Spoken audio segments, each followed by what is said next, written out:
speaking of not hard to make a case for an under, this is not the MAC anymore, but we're going to go to Thursday night college football, North Carolina and Pittsburgh. We've got Pittsburgh 6.5-point home favorites, 74-75 the total in this game. I am probably going to be on Pitt here. And I know I don't usually like to lay points with Pitt all the time, but this is a spot I think we can do it.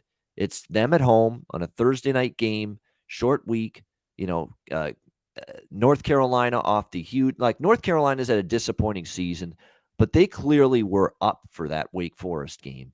The ability to hand an undefeated Wake Forest team their first loss of the year, they were geared up to play Wake Forest on Saturday. Now I think this is going to be a tricky spot now, going on the road on a short week against a Pitt team that offensively, they could do a significant number on this North Carolina defense. North Carolina won just because they outscored Wake. It's not because they stopped Wake. It's because they just outscored Wake. And they're going to have the same problems defensively here against Kenny Pickett and this very, very strong Pitt offense that they had last week, and frankly, that they've had most of the season. I mean, this is just not a good Tar Heel defense. 35, 42, 44, 55 points allowed in their last 4 games. This definitely is a spot where we should see Pitt be able to put up a ton of points here in this one. On the flip side, though, you got a Pitt defense that at times this year has looked good, shutting down Virginia Tech, shutting down Clemson. And then there's times where even in the game against Duke scores 29. They get shredded by Tyler Van Dyke and the Miami Hurricanes, Western Michigan. With the yeah, that's what I remember. 34 points. So, but I still think I lean Pitt here because I just don't know if North Carolina is going to be able to empty the emotional gas tank for a team that's still, disappointing year overall so far. Be able to, physical gas tank, emotional gas tank for another big game like this in such a short period of time as well. So I would lean Pitt minus the 6, and this is just like the UNC Wake game for me. I'll bet it over.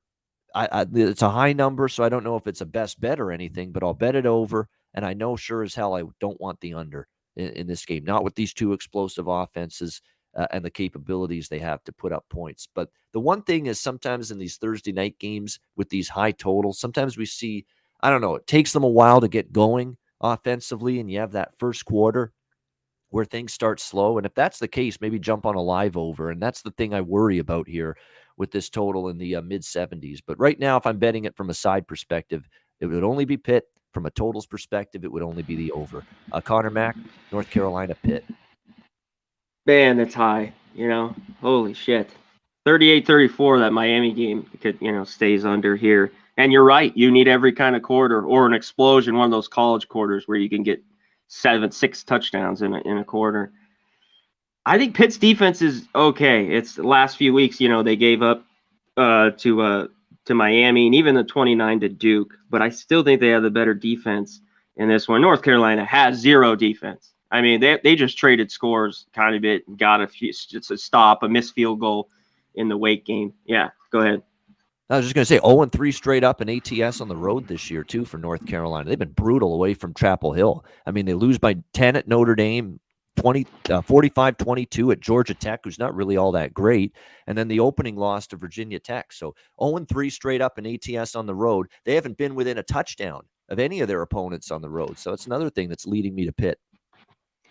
It leans me to Pitt, too. I don't love it. I faded North Carolina kind of everywhere, and I stayed off the Wake game. It was just a lean. I like the over too, but yeah, it's Pitt or nothing for me here. It's difficult here in this spot. If I had more than 7, I'd be on Carolina though. I think they could keep this close, maybe. Sam Howell. It's different now. They're catching points. They were laying huge points all year long, so I was just fading them, and because I know that defense was soft as hell. So they're still soft, but catching up some points here now. On a Thursday night could be a little strange. And Pitt can always do these games. These hiccups. Pitt's so good. They're it's kind of like Iowa. They're 8-0. This team's unbelievable, and they lay an egg. So I'd just be leery of that here.